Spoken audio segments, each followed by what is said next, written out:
Pourquoi un coq, un canard et un mouton se sont-ils retrouvés en haut d'une montgolfière?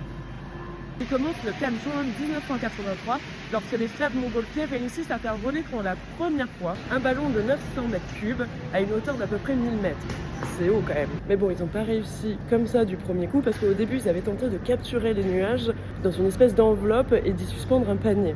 Ça avait pas du tout marché. Finalement, l'idée de ce qui s'appellera ensuite montgolfière vient en fait d'une chemise dans une cheminée.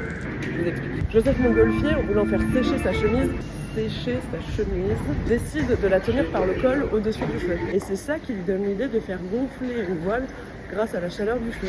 Malin. Il faut attendre ensuite quelques mois pour voir le premier vol avec des passagers, qui n'étaient autres qu'un coq, un mouton et un canard.